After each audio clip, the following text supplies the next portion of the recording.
section 7 of McCloskey's 1983 article is entitled "Be Not Afraid."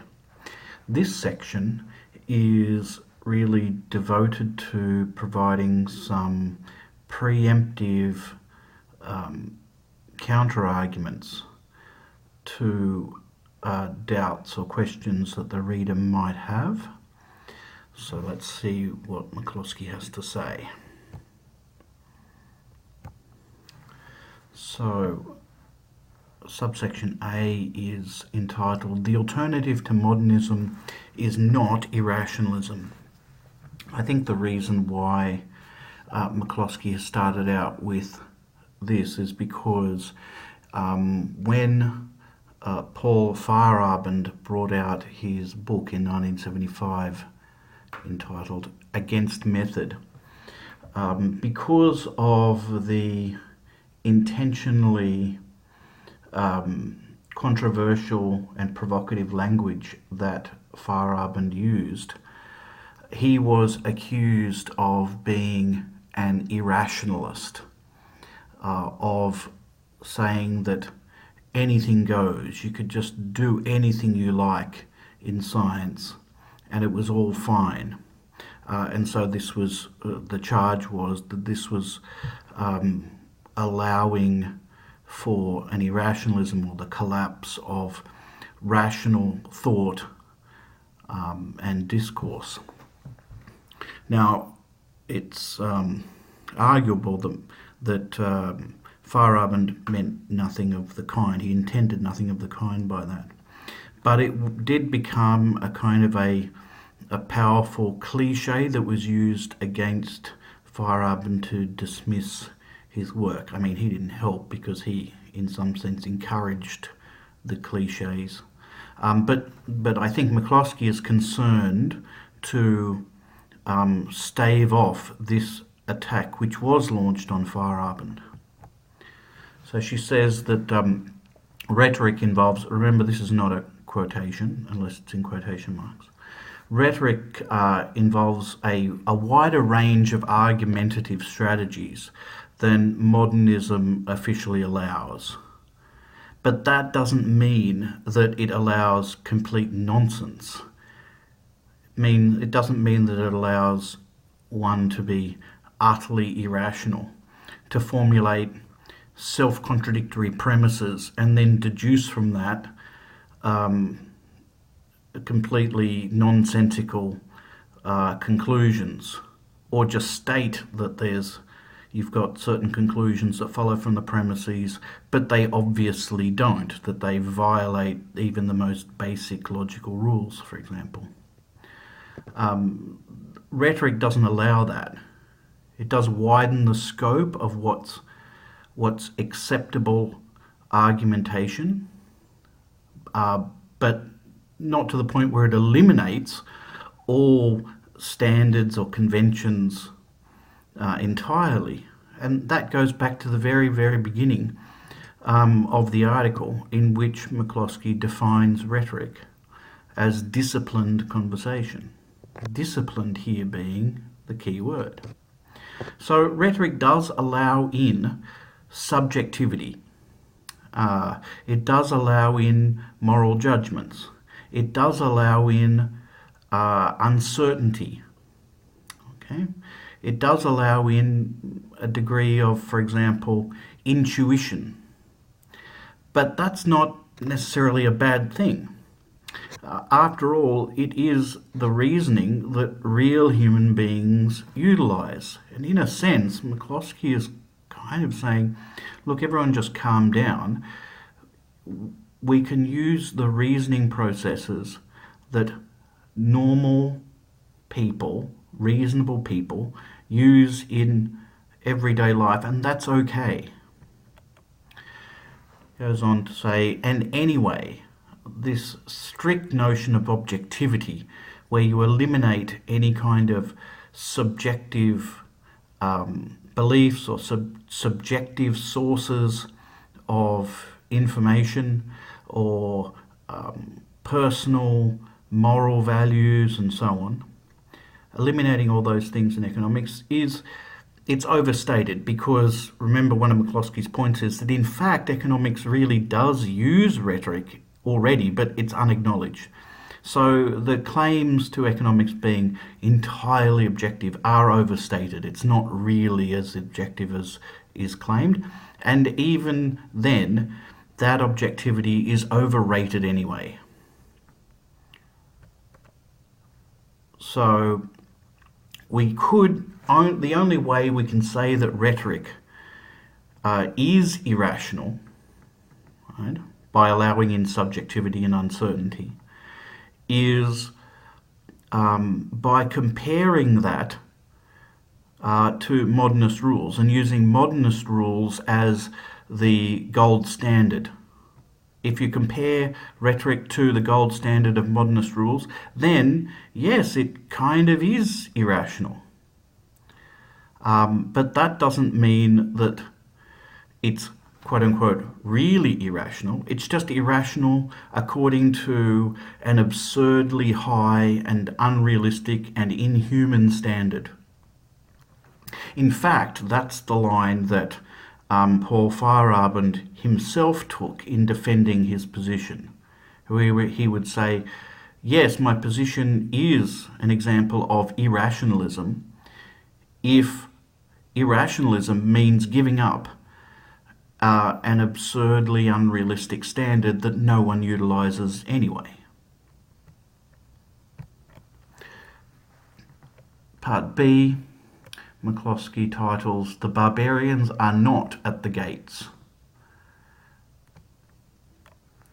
If modernism is abandoned, will scientific questions come to be decided by politics or whim? Okay. So this is a question that might be asked by a reader who's looking skeptically at this article. And McCloskey's answer is no, that doesn't necessarily have to be the case. I mean, it could be the case, but it doesn't have to be. She points out that the ancient Greeks and Romans, who were big advocates of rhetoric, this broader notion of argumentation to persuade, had a solution to this problem. I mean, it was realized, especially by Plato, for example, it was realized that rhetoric could be utilized to deceive and to manipulate the crowd so that they would not get closer to the truth in their beliefs, but actually would be led away from the truth. This was a danger that was recognized by Plato, and Plato's solution was a little bit radical, so he suggested things like, poets and actors should be banned from the ideal society and so on. But if we go on to Aristotle in particular, then the solution that's posed is that the rhetor, the one who utilizes rhetoric, should be a virtuous person. And the virtuous person will use rhetoric in a virtuous way. So what's a virtuous person here? Well, for the ancient Greeks, say for Aristotle, the virtues are things like moderation, prudence, courage, and justice. So if we translate that into McCloskey's realm of concern, the economist will utilize all the tools of rhetoric at their disposal, but they should be a virtuous person. They should do that in a virtuous way. So they should be moderate in the conclusions that they draw. Right? So they shouldn't be extremely in favour or extremely opposed to any given position, especially where there is not absolute certainty about that. One should be prudent in one's decision making, right, in one's choices. One should be courageous, that is, you should stand up for the truth, you should speak the truth as far as you know it, or you should say, we are uncertain about this. You should be courageous about that. Right? Don't be cowardly and deceptive in pretending that you are certain about something when you're not, or pretending that the conclusion is uncertain when it's certain, and be just, or in this case it might mean to be fair in your judgments of others and maybe in your own work as well. So if the rhetor or the economist is a virtuous person and applies these virtues in their investigation and communication of their investigations to others, then we don't have a case of barbarians at the gates at all. In fact, McCloskey kind of tries to turn the tables on modernism here by saying, well, in the case of modernism, it tends to presuppose that the scientist or the individual is a self-interested being who's looking out for their own interests rather than a virtuous person. Right?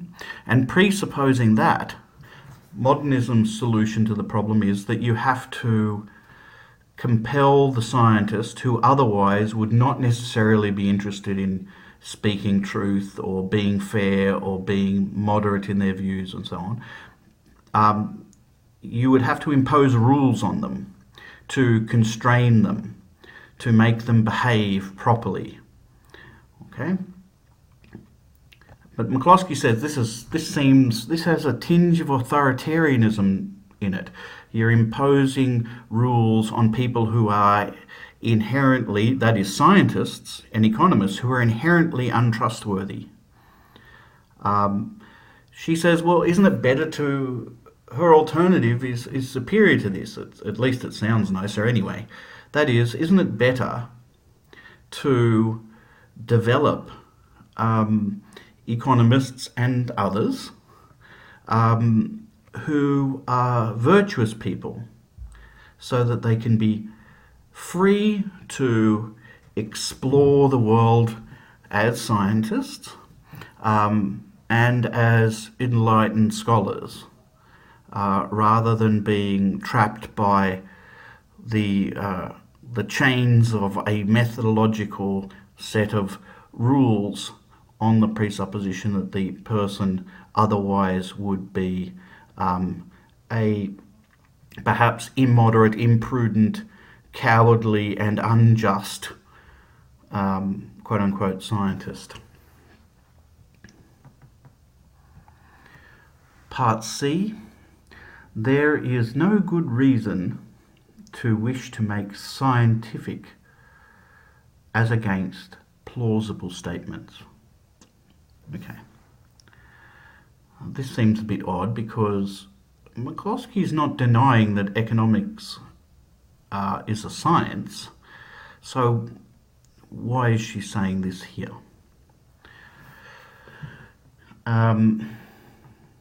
She poses this kind of a question on behalf of the potentially sceptical reader. Should modernism be kept as an ideal to aspire to? So what if the reader says, okay, you've convinced me modernism is not an achievable goal, right? It's not what we actually practice. It's a bit of a cartoonish version of what we actually do. But nonetheless, it's an ideal. It's the highest standards to which we should aspire. McCloskey says, well, there's a problem here because modernism fails to achieve its own standard, that is certainty. And this, in a sense, goes back to the early criticism of modernism, where she's attacking it for itself and pointing out that it's not able to... It contains an internal contradiction. Okay? So it fails to achieve its own standard. Okay. And then, in practice, what a modernist would do is make promises to try harder.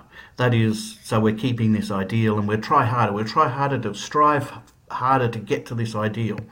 But she says, well, that's got to be empty. They're really empty promises because you'll never achieve that ideal. And worse, these empty promises are accompanied by perhaps a bit of a footnote, which entails denigrating the actual standards that are used in real life. And those actual standards are standards of plausibility, reasonableness, fairness, moderation in your view. In a sense, the virtues, except the virtues expressed in epistemic terms. She goes on to say that it doesn't really matter whether you call an argument scientific or not. I mean, does the term, just adding the term to an argument, doesn't really, or shouldn't really, make any difference. What really matters is the argument plausible? Or is the argument reasonable? Or is it persuasive? Right? Is it well backed by evidence? Is it logically coherent? And so on. Is there a better alternative available? Right? While acknowledging all the while that the argument that you're making is not necessarily a knockout punch that will convince everyone for all time. It's a fallible argument. It's a defeasible argument. Right? It's revisable. Right? It could be wrong. Okay? Acknowledging all of that. That's what's important, right, to judging the argument, not whether it has the label of science attached to it. That's not really relevant. Okay. And she goes on to say that sometimes the soft, subjective, vague reasons that are offered for believing some conclusion are the best that are available. It's maybe the best approach to take. And sometimes what we call hard or objective or precise reasons are the best for making a persuasive case. In a sense, it depends on the context. It depends on what you're trying to seek out and what resources are available at your are available to you. So making some kind of hard and fast distinction between soft, subjective, vague reasons are always crappy and to be avoided and chucked out and ignored. Hard, objective, precise reasons are always the best, even if they're not achievable. She said this is it's not a plausible way to approach the study of anything in general terms. One always needs to look at the context and decide, in the particular situation that you're working with, what's the best approach to take.